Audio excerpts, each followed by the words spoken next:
नमस्कार मेरे प्यारे दोस्तों, स्वागत है आज की इस प्यार भरी क्लास में। आज हम आप सभी के साथ शुरू कर रहे हैं क्लोज टेस्ट का पहला सेशन।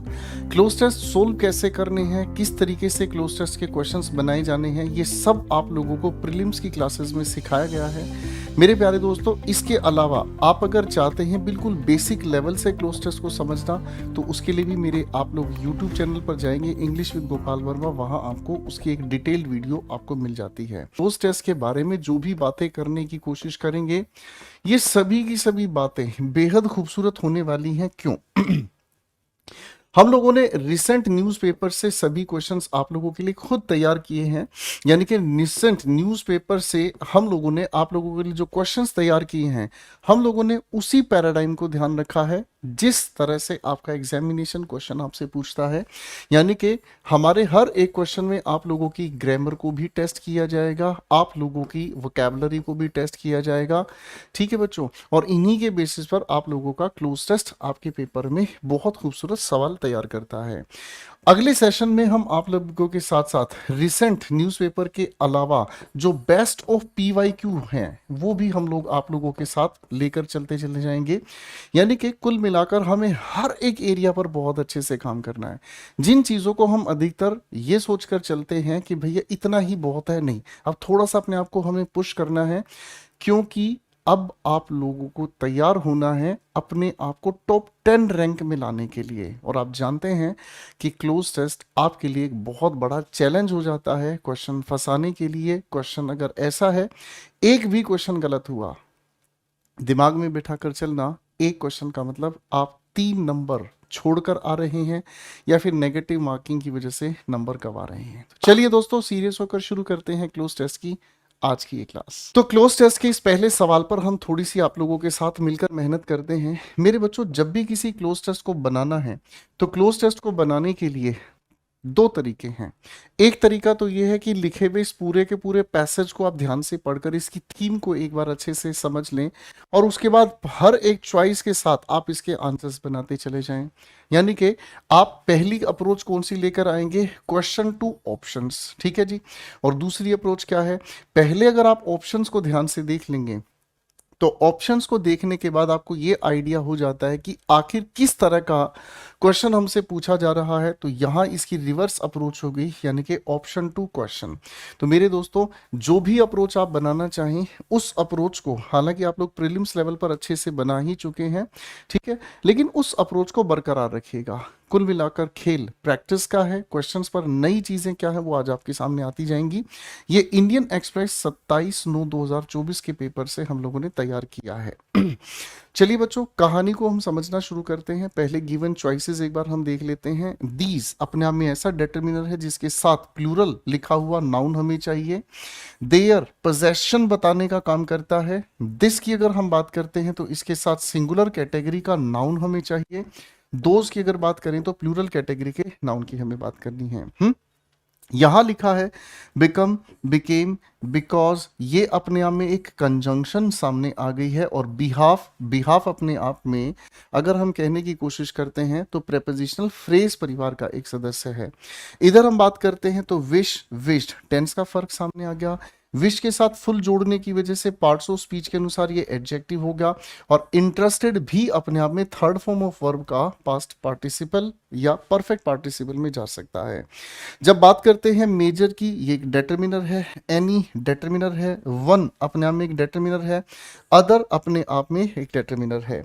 आफ्टर की बात करते हैं, प्रेपोजिशन भी हो सकता है, कंजंक्शन भी हो सकता है। जब इफेक्ट की बात करें तो नाउन है। आफ्टर मैथ परिणाम की बात करता है, लेकिन ये कैटेगरी वाइज अपने आप में एक नेगेटिव शब्द है। और आउटकम का मतलब होता है परिणाम, और आउटकम किसी सीक्वेंस को बताने का काम करता है। अब दोस्तों, इस लिखे हुए पैसेज को हम पढ़ते हैं, इसकी थीम को समझने का काम करते हैं। New Delhi and Washington realised in the post pandemic world. Post pandemic world का अर्थ क्या हुआ? एक ऐसी दुनिया जिसके अंदर पोस्ट, ये लिखा है पेंडेमिक, पेन का मतलब होता है ऑल, डेमिक का मतलब होता है डिजीज, ठीक है जी। अब यहाँ पोस्ट का मतलब हमें समझ में आता है, ये बताता है आफ्टर। ठीक है ना जी, यानी कि एक ऐसी स्थिति जब पूरी दुनिया में बीमारी के बाद की अवस्था को पहचाना गया। That they needed to frame blank ties in durable terms, both countries wanted to derisk themselves. देखिए बच्चों, रिस्क का मतलब होता है जोखिम डालना, जोखिम उठाना। डी का मतलब जोखिम खत्म करना। D risk themselves from future China related disruptions and blank a part of a resilient, लिखा है, global supply chain. India also blank to be part of the US led tech ecosystem. No blank country in the post World War II era has succeeded without technological support from Washington, from Japan and Germany in the war's immediate blank to Singapore and Taiwan more recently. Even the rise of China to some extent was aided, means helped by support from the US. ठीक है, तो यहां हमारे सामने समझ में आ रहा है भाई क्या चीज, यहां हमारी समझ में ये चीज आ रही है कि यहां पर चाइना के हालात बताए जा रहे हैं और दूसरे देशों के साथ क्या मतलब रिलेशंस हैं डेवलपमेंट को लेकर, पोस्ट पैंडेमिक सिचुएशन को लेकर एंड ऑल। चलिए आंसर बनाना शुरू करते हैं। New Delhi and Washington realise, इन्होंने महसूस किया in the post pandemic world that they needed to frame blank ties. Sir ties अपने आप में क्या है, प्लूरल कैटेगरी का वर्ड है। टाइज अपने आप में क्या है, एक प्लूरल कैटेगरी का वर्ड है। ठीक है ना जी, अब हमारे सामने सिंगुलर शब्द तो डिस्कशन से बाहर हुआ है ना, दोज अपने आप में पॉइंट आउट करने का काम कर रहा है, दीज अपने आप में पॉइंट आउट करने का काम कर रहा है। दीज का मतलब जो हमारे नजदीक के हैं उनको पॉइंट आउट करना, दोज जो दूर हैं उनको पॉइंट आउट करना। लेकिन यहां पर बात India sorry Delhi and Washington की बात कही गई है इन दोनों के लिए, तो इनको ही अपने दोनों के पोजेशन या रिलेशन बताने के लिए बेहतरीन आंसर क्या होगा, यहां पर देयर मार्क कर देना कि वो उनके अपने जो संबंध हैं ड्यूरेबल टर्म्स में कन्वर्ट करना चाहते हैं। करेक्ट हो गया जी। आगे लिखा है both countries wanted to derisk themselves. अब यहां से भी हमें आइडिया पता चल रहा है, जब देमसेल्व्स की बात है तो यहां पर इसी का पॉजेसिव हमें देयर चाहिएगा। From future China related disruptions, जो डिस्टर्बेंस हमें फ्यूचर चाइना से हमें देखने को मिलती है भविष्य में, and blank a part of a resilient. Resilient का मतलब क्या होता है, स्पिरिटेड। रेजिलियंट का मतलब क्या होता है, स्पिरिटेड, जो बड़े ज्यादा उत्साहित होते हैं, जो बहुत ज़्यादा उत्साहित होते हैं। या फिर इसी रेजिलियंट का मतलब अगर हम कहने की कोशिश करें तो होता है जो रिकवरिंग, क्विक रिकवरिंग हमें देखने को मिलती है, किससे, किसी भी एडवर्सिटी से। एडवर्सिटी का मतलब हमें समझ में आता है किसी भी बुरे हालातों से। ठीक है ना, एडवर्सिटी से क्विक रिकवरी जो आपने कही है। तो फिर से पढ़ लेते हैं बच्चों। Both countries wanted to derisk themselves from future China related disruptions and, आगे क्या लिखा है बेटा, आगे लिखा हुआ है हमारे सामने यहां पर हमारे सामने यहां पर लिखा हुआ है क्या, and conjunction, blank a part of a resilient global supply chain. ठीक है, अब अगर हम ध्यान से समझने का काम करते हैं, दोनों कंट्रीज चाहती हैं, क्या चाहती हैं भाई, दोनों कंट्रीज चाहती हैं, टू के साथ लिखा है डी रिस्क, यानी कि ये अपने आप में आ गया क्या चीज, एक प्यारा सा इन्फिनेटिव। ठीक है ना जी, इन्फिनेटिव। तो हम लोग ये जानते हैं बच्चों कि एंड के ठीक बाद इन्फिनेटिव का हम यूज नहीं करते, हम यूज करते हैं बेयर इन्फिनेटिव। तो बेयर इन्फिनेटिव के लिए हम लोगों को इतना ही सिखाया गया कि V1 हमें चाहिए, तो V1 कहाँ है सर, ये V1 नहीं, ये तो कंजंक्शन है, यहाँ V2 हो गया, तो हमारे पास यही बेहतरीन आंसर हो गया है। आगे पढ़ते हैं बेटा, a part of resilient global supply chain. ठीक है, India also blank to be part of the US led tech ecosystem. India भी क्या है, विश्ड, विशफुल या इंटरेस्टेड। तो आप कहेंगे सर यहाँ पर तो हमें एक बात समझ में आती है, बात थोड़ी पास्ट में चल रही है ना सर, रियलाइज्ड है, यहाँ पर वांटेड है, यहाँ थोड़ी बात पास्ट में चल रही है ना, तो सर इंडिया के लिए विशफुल तो हम एडजेक्टिव तो लेकर नहीं चलेंगे, क्योंकि ये सब्जेक्ट है, ऑल्सो एक एडवर्ब है, और इसके बाद हमें हमेशा वर्ब का ही जिक्र लेकर चलना होगा। तो सर विश इंडिया के साथ सब्जेक्ट वर्ब अग्रीमेंट कर नहीं रहा, हटाओ, यही हमारे सामने होगा। ठीक है ना जी, तो ये अपनी जगह बिल्कुल सही जा रहा है ना, और विश के साथ हम इन्फिनेटिव लेकर चलते हैं। ठीक है ना, I wish to be there. ठीक है, इंटरेस्टेड का लेना देना यहाँ ठीक नहीं बैठ रहा है। आगे हम पढ़ते हैं no blank major any one other. No blank country in the post world war second era has succeeded, कोई भी ऐसी कंट्री अभी तक सक्सेसफुल नहीं हुई है without technological support from Washington, from Japan and Germany in the Wars immediate blank. ठीक है जी। अब वॉर का इमीडिएट क्या लिखा हुआ है, इमीडिएट के बाद क्या आफ्टर हम लिख सकते हैं? आप कहेंगे नहीं सर, इमीडिएट इफेक्ट का मतलब होता है तुरंत प्रभाव से, तो ये भी बात यहां नहीं कही गई है। तो आप किसी बुरे के परिणाम की बताने की कोशिश करते हैं तो आफ्टर मैथ यहां पर बिल्कुल सही जा रहा है, आउटकम तो सीक्वेंस को बता रहा है। फिफ्थ का आंसर हमें मिल गया भाई। अब एक आंसर हमारे सामने फंसा पड़ा, उसको भी अपन लपेट लेते हैं, ठीक है ना। तो यहां हमारे सामने no blank country major any, sir no के साथ एनी अगर हम लिखने का काम करते हैं तो एनी के साथ हमें अदर भी लिखना पड़ेगा, ठीक है ना जी। यहां पर नो वन कंट्री जस्टिफाइड नहीं है, नो अदर कंट्री, ठीक है ना जी। अब अगर मैं मेरे बच्चों यहां पर कहता हूं नो अदर कंट्री, तो ये कंपैरिजन जस्टिफाई करेगा। अगर मैं यहां अदर लिखता हूं तो कोई और इसको छोड़कर किसी एक कंट्री को एक्सक्लूड करने के लिए हमें उस कंट्री का नाम लिखना पड़ेगा कि उसे छोड़कर कोई और कंट्री ने ऐसा नहीं किया। ये डिग्रीज ऑफ कंपैरिजन में एक्सक्लूजन का कॉन्सेप्ट आपको समझाया जाता है। तो नो एनी कंट्री की ज्यादा बेहतर क्या होगा, नो मेजर कंट्री। कोई ऐसी बड़ी कंट्री हमें देखने को नहीं मिली जिसने इस पैंडेमिक सिचुएशन के बाद जो भी आगे कहा है वो किया हो। ठीक है बच्चों, तो एक बेहतरीन सवाल आप लोगों के लिए, एक नया प्रयास किया गया। तो चलिए बच्चों चलते हैं सवाल नंबर 2 की ओर। पहले हम पढ़ेंगे इन सभी लिखे हुए ऑप्शंस को और उसके बाद हम इनका आंसर बनाना शुरू करेंगे। मेरे बच्चों ये द हिंदू से आप लोगों के लिए 27/9/2024 के न्यूज़पेपर से क्वेश्चन बनाया गया है। आइए बच्चों दिमाग लगाने की कोशिश करते हैं। पहले मैं ऑप्शन को आपको समझा देता हूँ।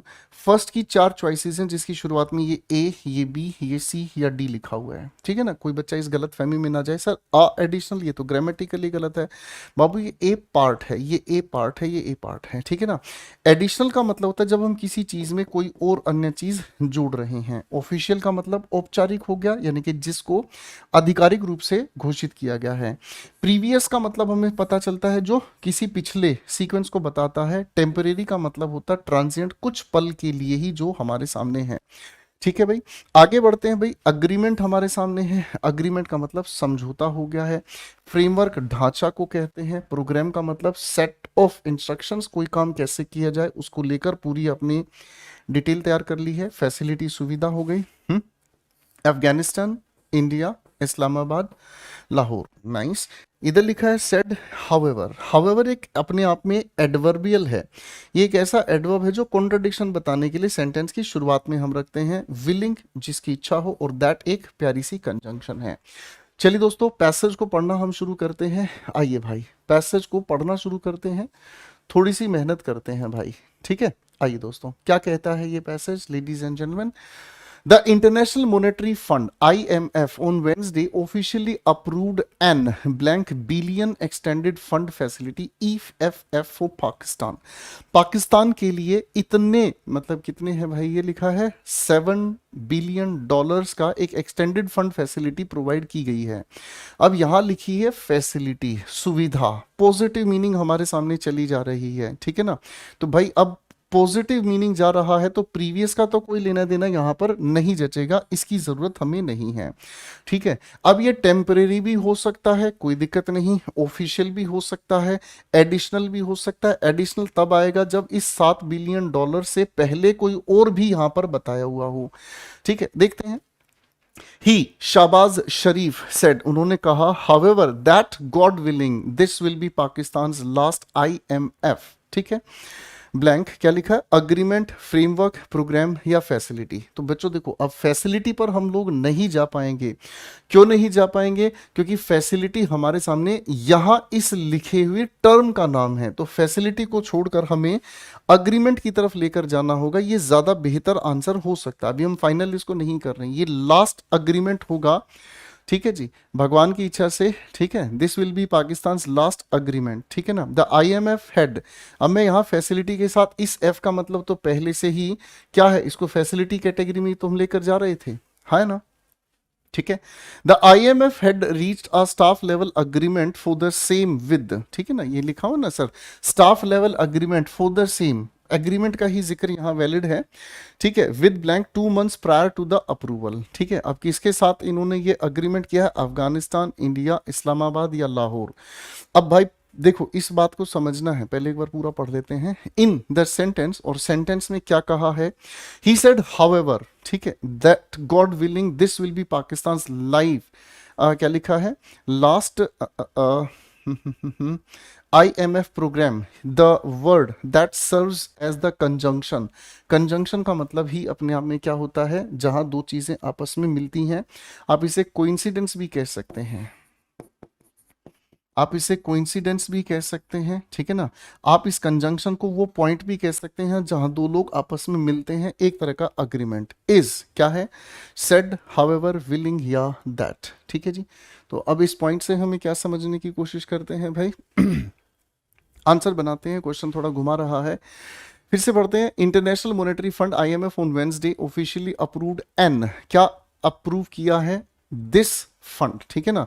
तो एडिशनल पहले कोई नहीं किया है, वो हमें पता चला है भाई, ठीक है ना जी। पहले कोई पेमेंट के बारे में बात नहीं हुई, तो ये हटा हमारे सामने। और यहाँ टेम्परेरी की बात नहीं है सर, ये कहेंगे ऑफिशियल, है ना, यानी कि लोगों के सामने जिस चीज को अनाउंस किया है औपचारिक रूप से ऑफिशियल हो गया है। He Shahbaz Sharif said however that God willing this will be Pakistan's last IMF, आखिरी क्या होने वाला है ये, आप कहेंगे सर आखिरी होने वाला है प्रोग्राम, क्योंकि यहाँ प्रोग्राम का हिंट हमें मिल गया है। तो प्रोग्राम के अलावा हम अग्रीमेंट की तरफ नहीं जा पाए, हमने जो सोचा वो आखिर में जाकर उसका आंसर हमें मिल गया है। अब मेरे बच्चों आगे बढ़ते हैं, अब मेरे बच्चों आगे बढ़ते हैं, क्या कहता है, ठीक है। लिखा है the IMF had reached a staff level agreement for the same, इसी के लिए अग्रीमेंट स्टाफ लेवल पर भी किया गया है विद। अब भाई बात किसकी हो रही है, आप कहेंगे साहब बात हो रही है यहाँ पाकिस्तान की। तो पाकिस्तान की अगर हम बात करेंगे तो पाकिस्तान का जो अग्रीमेंट होगा पाकिस्तान की कैपिटल में बैठकर होगा। अगर मैं इंडिया से किसी भी तरह के अग्रीमेंट की उम्मीद करता हूं तो आप कहेंगे सर न्यू दिल्ली की आप यहां पर बात कर रहे हैं। अगर साहब मैं आप लोगों के साथ यूनाइटेड स्टेट्स की बात कर रहा हूं या अमेरिका की अगर मैं बात कर रहा हूं, तो अमेरिका के लिए मुझे आप लोगों को वॉशिंगटन DC पर लेकर जाना होगा। तो साहब यहाँ अफगानिस्तान से ताल्लुक नहीं, इंडिया से ताल्लुक नहीं, और जहां तक आपको पता है कैपिटल की बात है तो इस्लामाबाद चलते हैं इसकी सही जगह पर। आगे कहा है क्या, इन द सेंटेंस, ठीक है, इन द सेंटेंस क्या कहा है, he said however that God willing this will be Pakistan last IMF programme, ठीक है जी। यहां पर ये पूरी बात खत्म हो जाती है, इन्वर्टेड कोमास यहां से शुरू यहां पर खत्म। The word that serves as the conjunction is, तो बेटा यहाँ इज के बाद हम लोगों को क्या कहना होगा, हाउएवर का कोई सेंस नहीं, विलिंग का कोई सेंस नहीं, दैट का कोई सेंस नहीं, तो आप कहेंगे सिर्फ सेड लगाकर ऐसा कहा गया है, इस अर्थ को हम जस्टिफाई कर लेते हैं, ठीक है जी, ठीक है ना। तो यहाँ पर अगर हम देखने की कोशिश करेंगे तो ये भी बात जच नहीं रही है, ये भी बात यहाँ पर जच नहीं रही है। कैसे, he said however that God willing this will be Pakistan last IMF programme, the word that serves as the conjunction is that. Conjunction की तरह जो शब्द यूज हुआ है वो कौन सा हुआ है, अरे यार यहाँ तो ग्रामर की बात हो गई है। तो दैट शब्द है जो कंजंक्शन की तरह यहाँ पर यूज हुआ है, ठीक है जी। तो चलिए बच्चों अगले क्वेश्चन की ओर बढ़ते हैं। ये है हमारे सामने क्लोज टेस्ट नंबर 3। मेरे बच्चों यहाँ द हिंदू से इस क्वेश्चन को बनाया गया है, और इस क्वेश्चन में देखिए बच्चों, आपके पेपर में सबसे बड़ी दुश्मनी कैसे निकालेगा एग्जामिनर, एग्जामिनर दुश्मनी निकालेगा आपका जरूरत से ज्यादा टाइम कंज्यूम कराकर, ठीक है। और जिन बच्चों को क्वेश्चन को ज्यादा या बार बार या ओवर रीडिंग की आदत है वही गड़बड़ करके आते हैं। तो भाई आप लोगों के लिए जो ज्यादा बड़ा चैलेंज है क्वेश्चन को ज्यादा बार पढ़ने से है। देखो क्वेश्चन को ध्यान से देखेंगे। In, at, to, on preposition है, फैंटास्टिक पॉजिटिव वर्ड है, इंटरेस्टिंग पॉजिटिव है, इंजॉयबल पॉजिटिव है, बोरिंग नेगेटिव वर्ड है। आगे लिखा clear, incomplete, confusing, accurate. Clear positive word है, incomplete negative, confusing negative, accurate ये पॉजिटिव है अपने आप में जो सटीक बात करता है। Enjoyed, enjoy, enjoying, enjoys verb की फॉर्म है, टेंस के अकॉर्डिंग चेक होगा भाई। इनकम्प्लीट नेगेटिव हो गया, irrelevant negative, appropriate positive, sufficient positive. अब दोस्तों क्वेश्चन को ध्यान से पढ़ेंगे। हाय, हाउ वाज योर ट्रिप। आगे लिखा है ऊटी। अब यहां इस सवाल में ये क्या किया गया है, आप इसको जबरदस्ती पढ़ना शुरू करोगे ना तो ये आप लोगों का टाइम वेस्ट करने का तरीका है, ठीक है ना। और पता है क्लोज टेस्ट के अंदर ये एक्सपेरिमेंट किया जा सकता है आपके साथ कि जानबूझकर आपको ये इंफॉर्मेशन लिख कर दी जाए। अगर आप पहले ही ऑप्शन पढ़ रहे हैं तो आपको खुद ही पता है यार यहाँ प्रेपोजिशन की बात कही गई है, तो फिर यहां जब आप पढ़ोगे तो यहां आपका फ्लो डैमेज होगा। तो ये एक्सपेरिमेंट पेपर में किया जा सकता है, इस एक्सपेरिमेंट के जरिए आप लोगों का फ्लो को डैमेज कर सकता है एग्जामिनर, याद रखिएगा। अब मैं इस ब्रैकेट्स में लिखी हुई इंफॉर्मेशन को नहीं पढ़ूंगा ताकि आपके साथ मिलकर चीजों को आगे बढ़ा सकते हैं। Hi, how was your trip Ooty. तो बेटा हम ऑन नहीं लेंगे, टू लिखेंगे। टू हम यूज करते हैं जब हम डेस्टिनेशन की बात करते हैं, ये सभी को पता है, ठीक है ना जी। ये तो कॉन्टेक्ट ऑफ सरफेस की बात है। एट एक प्रिसाइज लोकेशन की बात करता है। सर इनकी बात करें तो ये सराउंड करने वाली एक प्यारी सी प्रेपोजिशन हमारे सामने है, ठीक है। आगे बढ़ते हैं। It was blank we really enjoyed. अगर इंजॉयड है तो नेगेटिव सेंस वाला ऑप्शन खत्म हो गया। सर यहां पर इंजॉयबल यानी कि जो इंजॉय करने योग्य है, ऐसा कोई सेंस यहां नहीं है, तो आप क्या कहेंगे, इंटरेस्टिंग। इंटरेस्टिंग का मतलब होता है जिसमें आपका इंटरेस्ट जाग रहा है, जिसमें आपका इंटरेस्ट जाग रहा है। आप मूवी देख रहे हैं, उसको देखते देखते आपके अंदर इंटरेस्ट जाग रहा है। आप कोई नॉवल पढ़ रहे हैं, पढ़ते पढ़ते इंटरेस्ट जाग रहा है, कॉन्टिन्यूस एक्शन है। लेकिन भाई साहब यहां तो बात पास्ट की है, तो यहां पर इंटरेस्टिंग को हटाकर हमें क्या कहना होगा, फैंटास्टिक। मजेदार थी भाई ट्रिप, ठीक है ना। वी रियली इंजॉयड, ठीक है।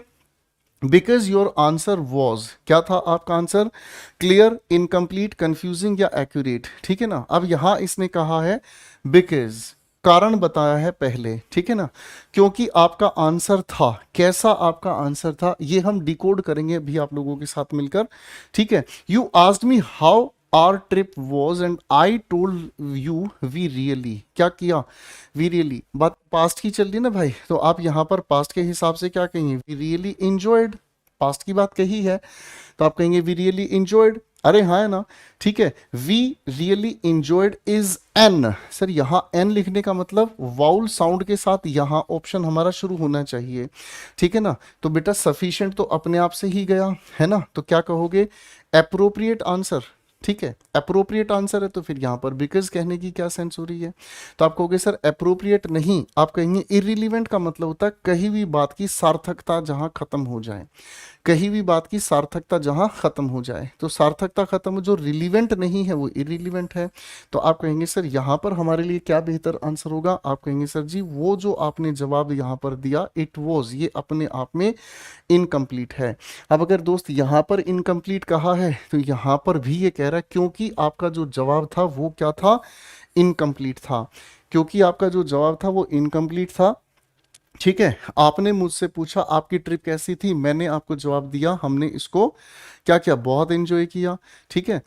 ठीक है भाई, आगे इसने कहा है we really enjoyed is an, ठीक है ना, क्या लिखा है, इनकम्प्लीट आंसर है। इंजॉय अपने, अब मैं चलो ग्रामेटिकल इसका जवाब देता हूं बेटा।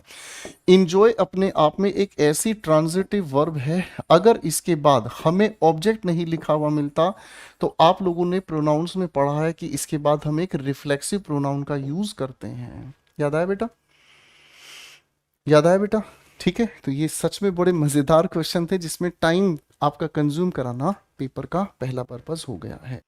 चलिए बच्चों चलते हैं सेट नंबर 4 पर, बड़े ध्यान से क्वेश्चन को बनाएंगे। सबसे पहले बेटा स्क्रीन को रोकें, आप इसको सोल्व करके देखें और उसके बाद मेरे डिस्कशन के साथ जुड़ें। आइए बच्चों, द हिंदू का ये न्यूज़पेपर से हमने क्वेश्चन उठाया है भाई। यहां लिखा है has been, have, has, is, सभी टेंस की जानकारी दे रहे हैं। यहां लिखा बेटा preposition from, since, after, before, सभी अपने आप में प्रेपोजिशन है, ठीक है। बिफोर का एंटोनिम आफ्टर हो गया।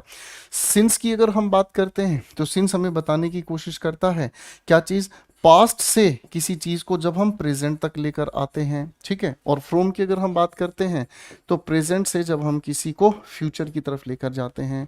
इन, एट, इनटू, बिफोर सब प्रेपोजिशंस हैं। आगे लिखा ऑकर्ड, ऑकरिंग, हैपनिंग, बिटवीन। देखो बच्चों यहां पर हमारे सामने तीनों वर्ब के फॉर्म्स हैं, ये अपने आप में एक प्रेपोजिशन है, नई उलझन पैदा होगी भाई।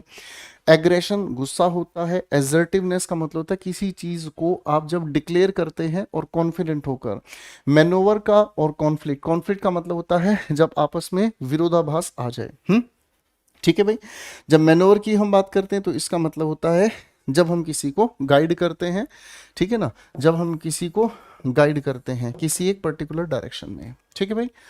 आइए दोस्तों क्वेश्चंस की तरफ फोकस कर लेते हैं। क्वेश्चन क्या कहता है, ठीक है जी, ध्यान से समझने का काम करेंगे। China blank actively pushing it's claims in the exclusive economic zone of the Philippines, ठीक है जी, 2022। बढ़िया सवाल है।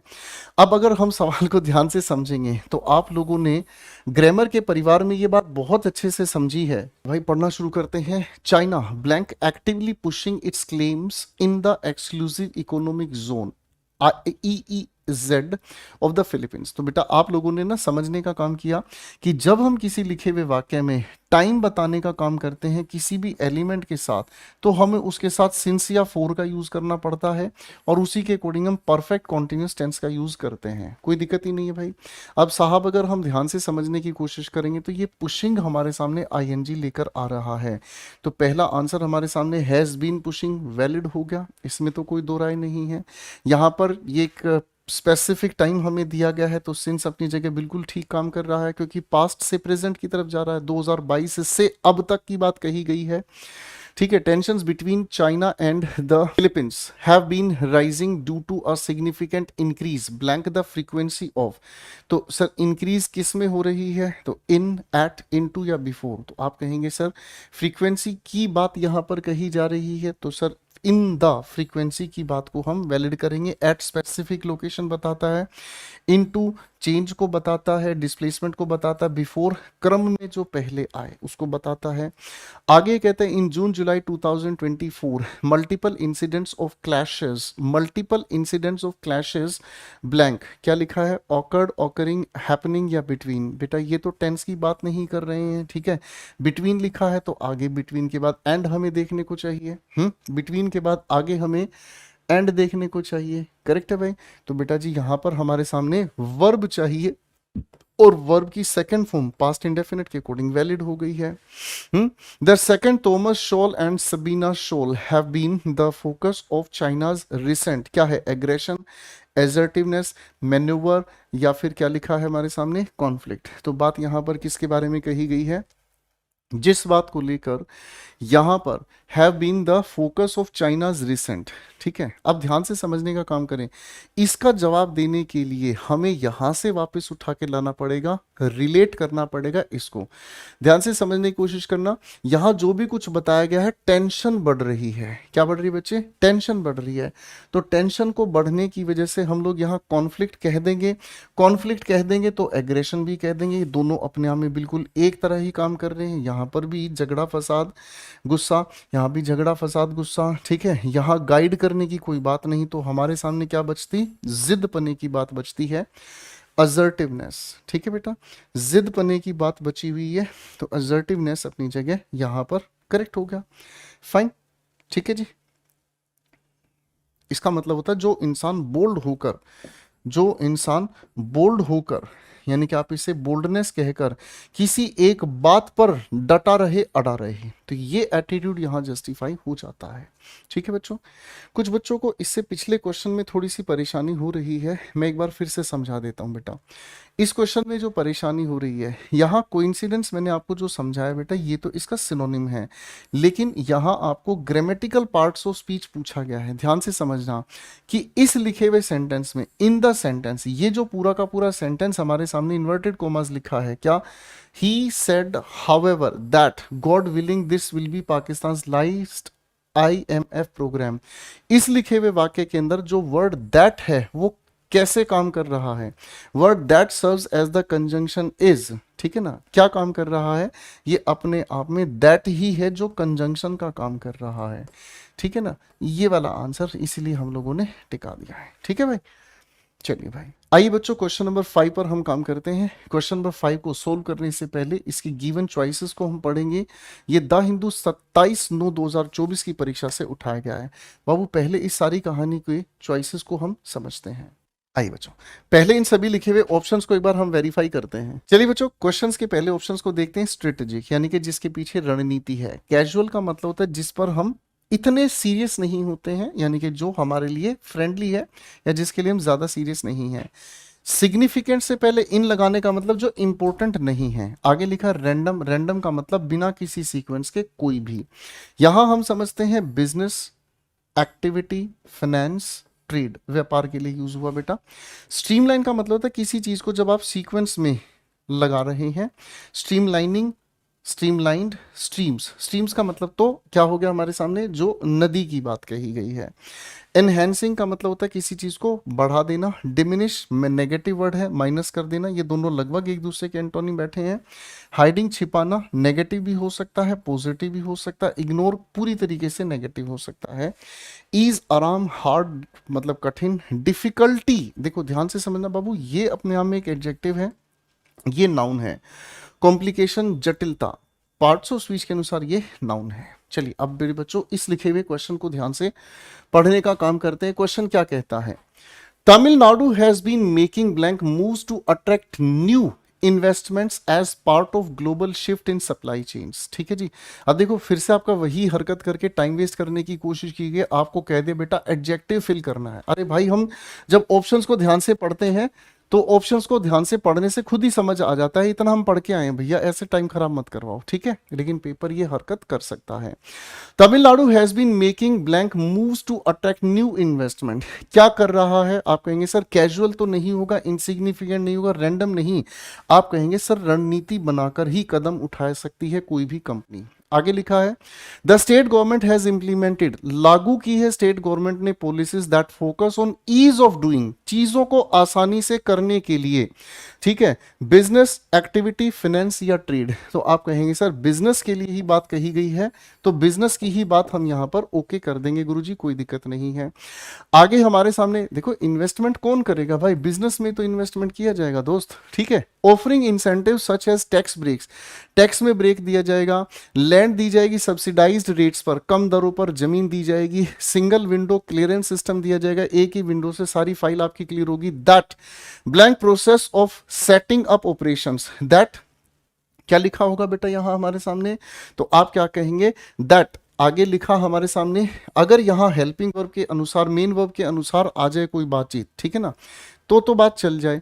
लेकिन दोस्तों यहां पर हमारे सामने लिखी है at subsidised rates and a single window clearance system that blank process of setting up operations। तो क्या कहा जाए, स्ट्रीमलाइन, स्ट्रीमलाइनिंग या स्ट्रीमलाइंड। तो आप कहेंगे सर स्ट्रीमलाइनिंग यहां कहना बेटर होगा। जो ये करते हुए, ये अपने आप में हमें चाहिएगा भाई इस लिखी हुई वर्ब की आईएनजी फॉर्म, ठीक है ना जी, जो ये काम करते हुए आगे के प्रोसेस को बढ़ाएगी। Streamlining the process of setting up operations, ठीक है जी। आगे हमारे सामने लिखा एज अ रिजल्ट, और इसी का परिणाम निकलता है क्या, Tamil Nadu has consistently ranked among the top states in India for ease of doing business. Further क्या लिखा है, blank its appeal to global investors, ठीक है ना। एनहेंसिंग, डिमिनिश्ड, हाइडिंग या इग्नोरिंग। तो आप कहेंगे सर यहाँ तो बिजनेस बढ़ाना है, तो यही हमारे सामने पॉजिटिव शब्द है, बाकी सब हटा दिए हम लोगों ने। आखिरी ऑप्शन की ओर बढ़ते हैं। The policies implemented focus on, किस चीज पर फोकस किया है सर, ईज ऑफ डूइंग। कई बार हमारे सामने आ गया है, तो यहां पर ईज ऑफ डूइंग अपने आप ही आंसर बन जाता है। ठीक है बच्चों, करेक्ट हो गया। तो क्वेश्चंस को पढ़ने का, क्वेश्चन कहां परेशान कर सकते हैं, सारी चीजें हमें समझनी है। ठीक है बच्चों, चलिए बच्चों अगले क्वेश्चन की तरफ बढ़ते हैं, और ये है क्वेश्चन नंबर 6। मेरे प्यारे दोस्तों, पहले इस लिखे हुए क्वेश्चन के हम सारे बच्चे ऑप्शंस मिलकर रीड करते हैं। क्या कहता है सर, ये लिखा है जुडिशियरी, यहाँ एग्जीक्यूटिव, यहाँ मिलिट्री और यहाँ पब्लिक। अगर देखेंगे तो चारों शब्द बिल्कुल अलग अलग कैटेगरी से बिलोंग करते हैं। यहाँ हमारे सामने लिखा है लो, मॉडरेट, हाई, अनसर्टेन। ठीक है जी, यहाँ तीनों लेवल्स हैं, और अनसर्टेन का मतलब जहां लेवल ही नहीं पता हमें हो। आगे लिखा है बेनिफिशियल, अनडेमोक्रेटिक, हेल्पफुल या सपोर्टिव, पनिशमेंट, अकाउंटेबिलिटी, डिस्क्रिशन। आगे लिखा है फ्रीडम। इधर लिखा है हम्बल, एरोगेंट, ट्रांसपेरेंट, हेल्पफुल। यानी कि सारा ही ये पूरा क्वेश्चन हमारे सामने दिया गया है वोकैबुलरी बेसिस पर। और दोस्तों ये क्वेश्चन उठाया है द हिंदू के 26/9/2024 से। चलिए बच्चों पढ़ना शुरू करते हैं, और इसका आंसर बनाना शुरू करते हैं ये क्या कहता है। पहले स्क्रीन को एक बार फ्रीज करके मेरे प्यारे दोस्तों आप एक बार इसको पढ़कर देखें और मुझे बताएं इसके आंसर्स आपके हिसाब से क्या होगा। The constitution of India operates in happy harmony, ठीक है ना, यानी कि खुशी भरे माहौल की बात यहां पर कही गई है। विद द इंस्ट्रूमेंटलिस्ट, इंस्ट्रूमेंटलिस्ट का मतलब हमें समझ में आता है जो इंस्ट्रूमेंट की तरह यूज करना चाहता है, of the blank and the legislature. अब दोस्तों यहां लेजिस्लेचर का मतलब न्यायपालिका की बात कही जा रही है, तो जुडिशरी यहां पर हमारे सामने नहीं चलेगी, ठीक है, मिलिट्री नहीं चलेगी, पब्लिक नहीं चलेगी। आप जानते हैं हमारे पूरे के पूरे पॉलिटिकल सिस्टम को 3 हिस्सों में बांटा गया है, एग्जीक्यूटिव, जुडिशरी और तीसरा कौन सा है, कमेंट में मुझे जरूर बताइएगा, ठीक है। आगे बढ़ते हैं। To be truly great the judiciary exercising, जो जुडिशरी की एक्सरसाइजिंग है, democratic power must enjoy independence of a, independence स्वतंत्र होना चाहिए अपने आप में, और किस चीज का, ऑर्डर। ऑर्डर का मतलब क्या होता है, अपने आप में एक सिस्टम, तो लो, मॉडरेट, हाई या अनसर्टेन। तो आप यहां पर कहेंगे सर हाई ऑर्डर, मतलब अपने आप में पूरी तरीके से सबसे ऊपर और सबसे मुक्त होना चाहिए judiciary. Independence could become dangerous, और स्वतंत्रता खतरनाक हो सकती है। एंड देखो बच्चों अब ध्यान से समझिएगा, यहां लिखा है डेंजरस जो कि एक नेगेटिव वर्ड है। एंड कंजंक्शन के बाद हमें इस एंड कंजंक्शन के बाद कैसा शब्द चाहिएगा सर, डेंजरस, और यानी कि नेगेटिव कैटेगरी का ही हमें यहां पर शब्द चाहिएगा। तो नेगेटिव कैटेगरी का शब्द ही हमारे पास यहां पर कौन होगा सर, नेगेटिव। बेनिफिशियल तो नेगेटिव नहीं है, हेल्पफुल नहीं है, सपोर्टिव नहीं है, तो अनडेमोक्रेटिक है। नेगेटिव के साथ नेगेटिव का बैलेंस बनेगा and conjunction. Unless there is a constitutional discipline there must be rules of good conduct and, किस चीज का, रूल्स ऑफ गुड कंडक्ट, अच्छा व्यवहार, ये पॉजिटिव कैटेगरी का शब्द हमारे सामने है। पनिशमेंट नेगेटिव कैटेगरी का शब्द। डिस्क्रिशन फ्रीडम कहलाता है, फ्रीडम और ये दोनों एक ही हो गए, तो हमारे पास क्या हो गया, अकाउंटेबिलिटी। अकाउंटेबिलिटी का मतलब होता है जिस पर आप भरोसा कर सकते हैं, जिस पर आप ट्रस्ट कर सकते हैं, उसकी बात यहां पर कही गई है, ठीक है बाबू। आगे हम देखने की कोशिश करते हैं, क्या without constitutional discipline the ropes में प्रूव, क्या प्रूव होंगे, हम्बल, एरोगेंट, ट्रांसपेरेंट या फिर हेल्पफुल। तो क्या कहेंगे सर, अगर कॉन्स्टिट्यूशनल डिसिप्लिन नहीं होगा ना, तो यहाँ तो जो भी हमारे सामने होगा नेगेटिव शब्द आएगा, तो हम्बल नहीं हो सकता, ट्रांसपेरेंट नहीं हो सकता, हेल्पफुल नहीं हो सकता। नेगेटिव में एक ही शब्द हमारे सामने बैठा है और वो क्या है, एरोगेंट। एरोगेंट का मतलब घमंड से भरा, ठीक है बच्चों। आइए अगले सवाल की ओर लिए चलते हैं आप सभी के इस प्यार भरे सफर को मेरे प्यारे दोस्तों। आइए देखते हैं क्या कहता है अगला सवाल हमारे सामने। काम पॉजिटिव कैटेगरी का शब्द है, positive. Uncertain negative, clear positive, tough negative, ठीक है, सभी एडजेक्टिव्स हैं। Weekend complicated, stabilised, strained. अगर वीकेंड की बात करते हैं सर, यहाँ वो वीकेंड नहीं है जो आप फ्राइडे सैटरडे संडे की बात कर रहे हैं, ये है वीक। देखो इसको समझिएगा ध्यान से। जब हम बात करते हैं दोस्तों वीक की, तो वीक का मतलब हमें समझ आता है जो अपने आप में कमजोर है। इसके साथ ईएन जोड़ने का मतलब होगा जो कमजोर कर दिया जाए। वीकेंड, कॉम्प्लिकेटेड, स्टेबिलाइज्ड, स्ट्रेन्ड, ये सभी शब्द अपने आप में नेगेटिव हैं। ये कुछ कुछ पॉजिटिव कैटेगरी से बिलोंग करता है। लोस्ट ऑफ कोर्स, अब ध्यान से समझने की कोशिश करना। आप किसी इंसान को अगर यस कहना चाहते हैं तो उसको यस कहने का एक तरीका है ऑफ कोर्स, ठीक है जी, हाँ है ना। लेकिन यहां ओ डबल एफ के साथ कोर्स लिखा है, तो ओ डबल एफ का मतलब अपने आप में प्रेपोजिशन और एडजेक्टिव की तरह ये काम करता है जो बताता है सेपरेशन। और कोर्स का मतलब हो गया रास्ता, रास्ते से भटका हुआ ऑफ कोर्स कहलाता है। ऑन कोर्स ये इसका एंटोनिम हो गया। एड्रिफ्ट का मतलब क्या होता है, जो बह गया, ठीक है जी, जो क्या हो गया बाबू, बह गया, ठीक है। आगे लिखा हुआ हमारे सामने बेस, पोर्ट, स्टेशन, एम्बेसी, सारे शब्द अलग अलग जगह को बता रहे हैं। Sensitive, resilient, hostile, indifferent. जब रेजिलियंट की हम बात करते हैं तो रेजिलियंट का मतलब हमें पता चलता है कि भाई जब कोई इंसान बहुत ज्यादा खुश हो, ठीक है जी, लाइवली हो, ठीक है, हैप्पी कह सकते हैं। क्वेश्चन पर आते हैं मेरे बच्चों, क्या कहता है, अ क्वार्टर सेंचुरी अगो, यानी कि करीब 50 साल पहले, सॉरी 25 साल पहले। सेंचुरी 100 हो गया, क्वार्टर 1/4 हो गया, तो ये 25 वर्ष पहले की बात यहां पर बताना चाहता है। A common complaint about the bilateral relationship between India and United States was the ballast was not heavy enough to steady the ship in blank waters, ठीक है जी। कौन से वाटर्स की बात कही जा रही है, was not heavy enough to study, इतनी हैवी नहीं थी कि वो स्टडी रह सके, मीन्स स्टेबल रह सके। अब स्टेबल किस में रहना है, कैसे वाटर्स में रहना है? आप कहोगे सर जी काम में तो रह नहीं सकता है ना, क्लियर पानी की बात नहीं है, टफ की बात नहीं, अनसर्टेन। अनसर्टेन का मतलब क्या होता है? एक कोई भी शिप की बात कही गई है और पानी अनसर्टेन है, तो सर पानी अनसर्टेन होने का मतलब बैलेंस बिगड़ के गिर सकती है। That is no longer true, अब ये ज्यादा सच नहीं है। A variety of factors have blank the relationship to the point where disagreements no longer disrupt. अब इस बात पर ज्यादा लोगों का जो डिसएग्रीमेंट है, अब वो ज्यादा बड़ी बहस की तरफ नहीं लेकर जाता है। अ वैरायटी ऑफ फैक्टर्स, क्या लिखा है? The relationship to the point weakened, complicated, stabilised या स्ट्रेन्ड। तो आप यहां पर क्या कहना चाहेंगे दोस्तों? आप यहां पर कहना चाहेंगे सर हम यहां सभी नेगेटिव वर्ड्स एक ही कैटेगरी में, स्टेबिलाइज्ड। अब हमारे पास बहुत सारे ऐसे फैक्टर्स हैं जिसने इस बात को स्टेबिलाइज कर दिया है, इस पॉइंट को, जहां अब ज्यादा लोग इस पर बहस नहीं करते, गुस्से में नहीं भड़कते। The ship the ship is steadier and blank. देखो आप ध्यान से समझो बेटा, एंड कंजंक्शन पे लॉजिक हमने पीछे भी लगाया क्वेश्चन में। एंड का मतलब स्टेडियर, जो स्थिर है अपने आप में, और यहां हमें क्या चीज चाहिएगी, क्या कहेंगे सर? लोस्ट। लोस्ट तो नेगेटिव कैटेगरी का वर्ड है। ऑफ कोर्स यानी कि भटका हुआ, तो हमारे सामने यहां पर कौन सा ऑप्शन आ रहा है बेटा? आप कहेंगे ऑन कोर्स, जो सही दिशा में ही आगे बढ़ता जा रहा है। ये तो बह गया, इसका मतलब भटक गया। ठीक है जी, आगे बढ़ते हैं। क्या कहता है? Even if the Indian national security adviser has to remain at sea, भले ही यहां पर इंडियन नेशनल सिक्योरिटी एडवाइजर को भी अगर मान लीजिए he has to remain on at sea giving up plans, वो अपने प्लान को नहीं त्याग सकता, to arrive at an American base, port, station, embassy. तो सर आप समझिएगा, समुद्री रास्ते के जरिए आप किसी पोर्ट पर ही पहुंचते हैं, ठीक है, बेस पर नहीं, स्टेशन पर नहीं, एम्बेसी पर नहीं। The passage suggests that the relationship between India and United States has matured. आज के समय में बहुत अच्छे रिलेशन है, has matured and is now more blank to disagreement, sensitive, resilient, hostile या indifferent। अब ध्यान से समझेंगे, मजेदार सवाल है। यहां हमारे सामने कहना क्या चाह रहा है? डिसअग्रीमेंट को लेकर अब इनके दिलों में जगह नहीं है, क्योंकि अब इनके जो रिलेशन है वो मैच्योर हो गए हैं, एक दूसरे के हर हालात बातों को अच्छे से समझते हैं, रिलेशनशिप अच्छे बताए गए हैं, तो अब ज्यादा क्या हो गए हैं? सेंसिटिव। सेंसिटिव होने का मतलब तो किसी भी समय इनके बीच झगड़ा हो गया है। आप कहेंगे सर होस्टाइल अनफ्रेंडली को कहते हैं। इनडिफरेंट का मतलब क्या हो गया है?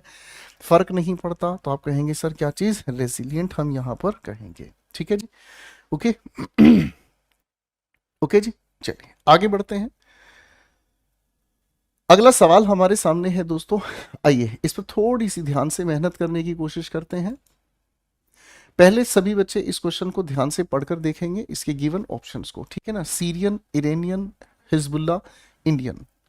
Diplomatic, ground, air, naval. Naval का मतलब समुद्री हो गया भाई, ठीक है जी। एस्कलेट यानी कि किसी चीज को ऊंचे लेवल पर उठा लेना। ऑब्जर्व, किसी चीज पर ध्यान देना। स्टॉप, रोकना। सपोर्ट, सहायता देना। सिक्योरिटी काउंसिल, ठीक है। Economic forum, general assembly, human rights council. पता नहीं, ये तो सारा ही पॉलिटिकल गया हुआ है। Syria, Egypt, Gaza, Jordan. ठीक है जी, देखिए मेरे बच्चों, कोई भी बच्चा ये ना सोचे कि सर इस तरह से तो हमने कभी कोई ऑप्शन ही नहीं देखा जिसके अंदर हम लोगों को देशों के नाम भी देखने को मिल जाए। देखिए मेरे बच्चों, अगर एक अच्छे लेवल पर आपको लेकर जाना है तो आप लोगों को तैयार करना होगा मुझे हर उस लेवल के क्वेश्चन के लिए कि पेपर मेंस का है भाई, कुछ भी पूछ सकता है। और अगर आप अपने कॉम्प्रिहेंशन को सिर्फ PYQ तक सीमित कर लेते हैं, अगर आप किसी भी एरे गहरे मोक से अपने आप को बांध लेते हैं, तो आप अपने साथ गलत कर रहे हैं। जब भी मन करे यार ऐसा नहीं आता, तो एक चीज अपने दिमाग में बैठेगा, ये जो टीचर है इसने बहुत सारे सिलेक्शंस दिए हैं। दूसरी चीज, ये जो टीचर करा रहा है ये भी आपकी तरह से रिसर्च कर रहा है, आपकी तरह से तैयारी ही कर रहा है मेंस की। तो आपके लिए बहुत सारे एग्जाम्स के पैटर्न को स्टडी करके, बहुत सारे एग्जाम्स के हालातों को देखकर तभी मैं आपके लिए क्वेश्चंस तैयार कर रहा हूं। You got my point? तो मेरे बच्चे, मेरी बात पर आज यकीन कर लो, आपका फायदा, वरना तब यकीन करना ही पड़ेगा जब आप 45 में से 2-3 क्वेश्चंस गलत करके आएंगे या 2-3 क्वेश्चंस छोड़ कर आएंगे। उस दिन मेरी बात पर ज्यादा यकीन होगा, यार उसकी बात मान लेते तो उस तरह का क्वेश्चन उस दिन सर ने कराया, सीख लेता तो आज फायदा होता। तैयार करके चले, भटकने की जरूरत नहीं है बेटा। चलिए भाई पढ़ते हैं। Israel's military chief said Wednesday that air strikes in Lebanon would continue in order to destroy। किस चीज को डिस्ट्रॉय करेंगे? अब ये जीएस बेसिस पर आपके सामने क्वेश्चन आ गया भाई, ठीक है ना। तो आप लोग जानते हैं कि इसमें आगे क्या हो सकता है, थोड़ा सा जीएस की बातों को दिमाग में बैठा कर चलना है। Destroy blank infrastructure. लेबनान मतलब कंटिन्यू करेगा अटैक करना, डिस्ट्रॉय करना चाहता है किसको? सीरियन, इरानियन, हिजबुल्ला या Indian. The air strikes aim to prepare the way for a possible blank operation by Israel forces, ठीक है ना। इजराइल फोर्सेस के द्वारा इस तरीके का एक एयर स्ट्राइक भी प्लान किया जा रहा है। आगे हमारे सामने लिखा है even as he spoke sources said the United States had started a diplomatic push to. किस चीज को पुश किया जा रहा है? To blank fighting in both Gaza and Lebanon, ठीक है जी, दोनों जगह पर लड़ाई करने के लिए। तो एस्केलेट कर रहा है, ऑब्जर्व कर रहा है, स्टॉप कर रहा है या सपोर्ट कर रहा है? तो बेटा इसके लिए अगर हम ध्यान से समझने की कोशिश करेंगे आगे पता चलेगा। Proposals were being hammered out, ठीक है ना जी। प्रोपोजल्स, हैमर का मतलब हथौड़े से किसी चीज को पीटना, और हैमर्ड आउट अपने आप में क्या होता है? टू शेप, बनाना। At the UN blank in New York the focus of the diplomatic push includes both blank and Lebanon, ठीक है ना जी। किस किस को ये इंक्लूड कर रहा है भाई? किस किस को इंक्लूड कर रहा है? आओ भाई अब ध्यान से समझने की कोशिश करते हैं, ठीक है। यहां पर तो हमें समझ में आ रहा है सीरिया का लेना देना नहीं, इजिप्ट का लेना देना नहीं, जॉर्डन का लेना देना नहीं, गाजा, क्योंकि गाजा लेबनान का यहां पर जिक्र है, ठीक है। अब दोस्तों अगर कॉमन सेंस हम लगाने की कोशिश करेंगे तो भाई लेबनान का ऊपर जिक्र है तो सीरिया से कोई इसका पंगा नहीं है, ईरान से कोई पंगा नहीं है, इंडिया से कोई पंगा नहीं। हिजबुल्ला के अकॉर्डिंग ही यहाँ पर मीनिंग हमारे पास सेंसिबल जा रहा है। अब अगर हम ध्यान से देखते हैं, अगर हम ध्यान से देखते हैं तो यहाँ यूएन के इन्वॉल्वमेंट की वजह से ये जो भी लड़ाई है उसको रोकने की बात कही जा रही है, ना कि सपोर्ट होगा, ना ऑब्जर्व होगा, ना एस्केलेट होगा। अब मेरे बच्चों हमारे सामने सेकंड ऑप्शन पर काम करते हैं। The air strike aims to prepare the way for a possible blank operation, diplomatic, ground, air या नेवल। किस तरह का यहाँ ऑपरेशन किया जा रहा है? तो आप कहेंगे सर ग्राउंड ऑपरेशन, ठीक है ना जी। देखो एयर स्ट्राइक का जिक्र ऊपर हमारे सामने है। एयर स्ट्राइक एम कर रही है प्रिपेयर कर देना वे for a possible blank operation, ठीक है ना। तो हवा में तो सर एयर स्ट्राइक तो एयर का ही, सर एयर का मतलब क्या हो गया? हवा से आक्रमण जमीन पर होगा, नेवल पर नहीं होगा, डिप्लोमेटिक की कोई सेंस नहीं बनती हमारे पास यहां पर, ठीक है भाई, हाँ है ना। आगे आखिरी ऑप्शन पर और काम कर लेते हैं, क्या कहता है? Even as he spoke sources said the United States had started a diplomatic push to blank fighting in both. तो यहां स्टॉप करने की बात हो गई है। Proposals were being hammered out at the UN blank, क्या है? Security council, economic forum, general assembly या ह्यूमन राइट्स। तो सर जब भी युद्ध स्तर की बातें आती हैं तो उसको रोकने के लिए कौन सा इनमें से काम करता है ये आप मुझे अपने आप से बताएंगे, क्योंकि इसका प्योर आप लोगों को जीएस के आधार पर अपना आंसर मार्क करना है। ये ऑप्शन आपके लिए मैं छोड़ रहा हूं, ट्राई कीजिएगा, ठीक है बच्चों। अगले क्वेश्चन की ओर बढ़ते हैं। अगला क्वेश्चन खूबसूरत सामने आ रहा है और ये मेरे बच्चों आप लोगों के लिए आ रहा है द हिंदू 18/9/2024 की परीक्षा पत्र से ठीक है। एनिमल, ह्यूमन, एनवायरमेंटल और लिखा है इकोलॉजिकल, ठीक है। सारे शब्द अलग अलग कैटेगरी के हैं। इकोलॉजिकल को मैं आपको समझा देता हूं। इकोलॉजिकल का मतलब होता है जो हमारे एनवायरमेंट में सभी स्पीशीज हैं वो आपस में इंटरडिपेंडेंस जो बताती हैं। नाइट्रोजन, सल्फर, हाइड्रोफ्लोरोकार्बन्स, भाई ये विज्ञान से आ गई है, हमें नहीं पता। ओजोन, इधर लिखा बच्चों carbon, hydrogen, nitrogen, methane, ignoring, cutting, reducing, monitoring, ठीक है। एक्सेलरेटिंग, एनहांसिंग, ऑब्जर्विंग, मिटिगेटिंग, ठीक है जी। सभी के सभी वोकैब बेस्ड आपके क्वेश्चंस हैं और क्लोज टेस्ट मुश्किल ही तब भी पढ़ते हैं जब हमारे क्या है वोकैब बेस्ड क्वेश्चन फंस जाएं, ठीक है जी। चलिए आइए बच्चों क्वेश्चन को पढ़ना शुरू करते हैं मोहब्बत के साथ, ठीक है। India is highly vulnerable, dangerous situation पर आ गया to heat stress and may soon face heat waves, और बहुत ज्यादा हीट वेव्स यानी कि जो लू है उसे हीट वेव्स कहते हैं, ठीक है। बियॉन्ड ब्लैंक सर्वाइवेबिलिटी लिमिट्स, यानी कि इतनी ज्यादा गर्म हवाएं चलेंगी कि जितनी ज्यादा गर्म हवाओं में सर्वाइवल की जो लिमिट्स है ना वो भी क्या हो जाएंगी? चैलेंज हो जाएगी। तो भाई एनिमल, ह्यूमन, एनवायरमेंटल या इकोलॉजिकल? सवाल बहुत खूबसूरत है, ठीक है ना जी। सर एनिमल की बात कर रहे हैं तो एनिमल के लिए सर्वाइबिलिटी चैलेंज हो जाए, इसके लिए तो कभी भी इंसान जगत वरिड नहीं रहा।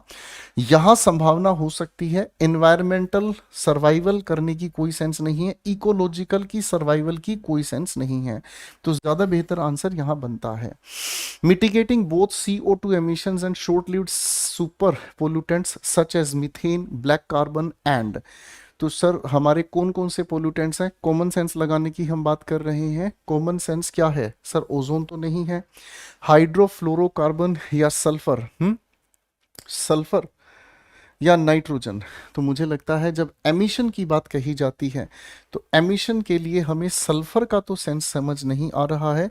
नाइट्रोजन हमारी पृथ्वी छोड़ती है सर, हाइड्रोफ्लोरोकार्बन्स, तो शायद ये हो सकती है संभावना। बाकी देखते हैं बेटा।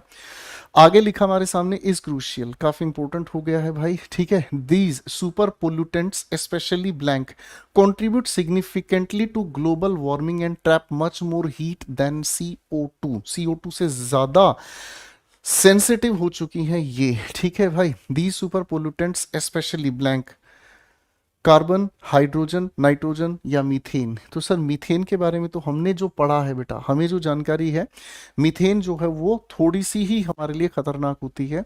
These super pollutants specially blank contribute significantly to global warming, trap much more heat than CO2 over short periods, थोड़े समय के लिए।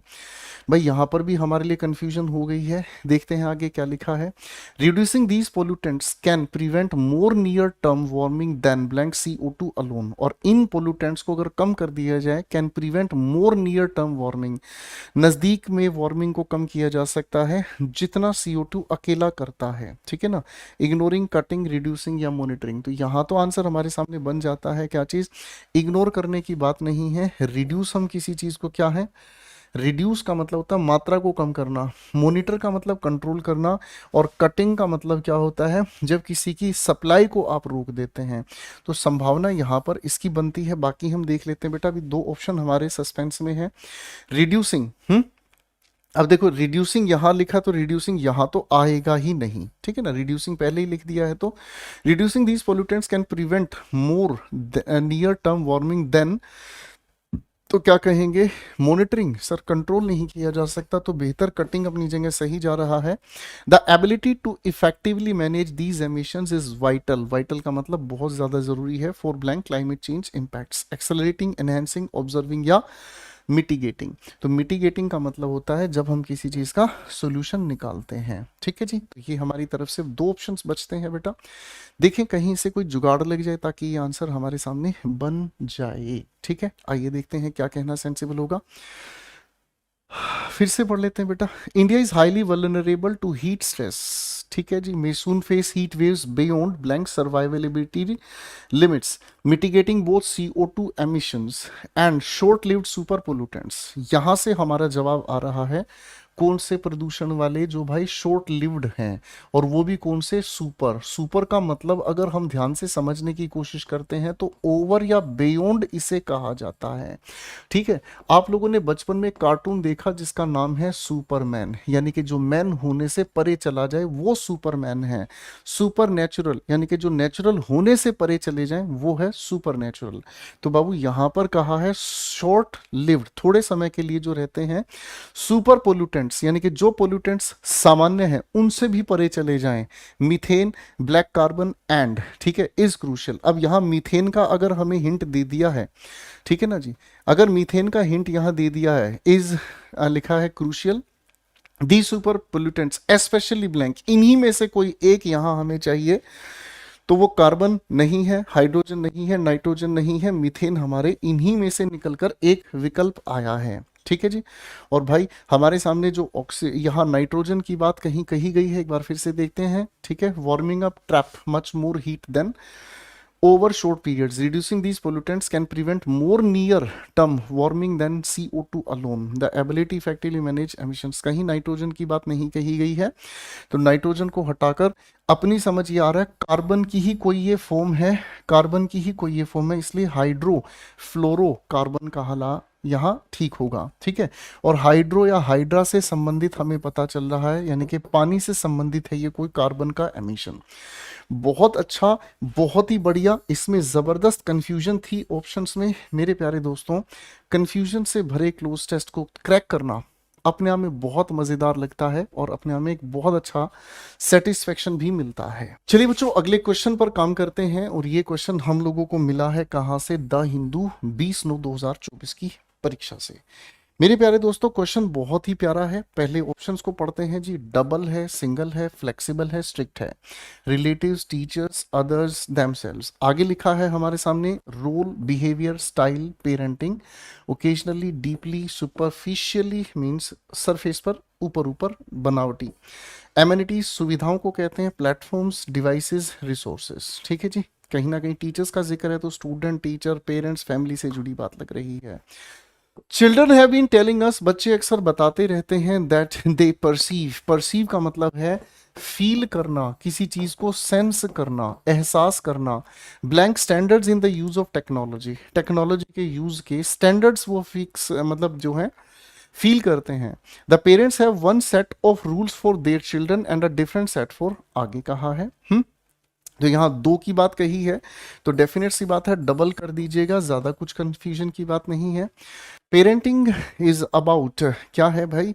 मॉडलिंग, बिहेवियर, स्टाइल, पेरेंटिंग या role modelling? Role modelling. Parents role model की तरह सामने आते हैं बच्चों के हमेशा। The kinds of habits that you demonstrate in front of your child influences them slightly, superficially, deeply या ओकेजनली। गहराई से बच्चों पर प्रभाव पड़ता है जैसा आप बच्चों के सामने पेश आते हैं। One of the most powerful things that parents can do is to regulate their own use of amenities, platforms, devices या रिसोर्सेज।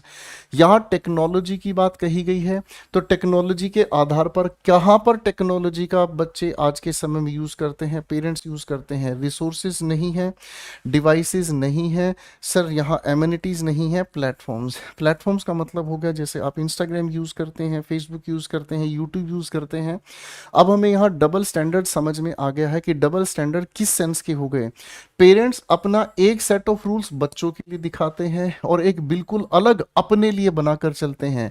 रिलेटिव्स के लिए नहीं, टीचर्स के लिए नहीं, दूसरों के लिए नहीं, बच्चों के सामने बच्चों के लिए एक अलग सेट ऑफ रूल्स चलता है और पेरेंट्स अपने लिए अलग। बच्चों को खूब मना करते हैं, देमसेल्व्स का मतलब पेरेंट्स ही है। बच्चों को खूब इस बात के लिए मना किया जाता है, बेटा ज्यादा समय तक ना यूट्यूब नहीं चलाना, ज्यादा समय तक फेसबुक नहीं चलाना, ज्यादा समय तक इंस्टाग्राम नहीं चलाना, इंस्टाग्राम पे ये नहीं वो नहीं, और खुद लगे रहते हैं। तो 2 अलग अलग उनके डबल स्टैंडर्ड्स बताए गए हैं।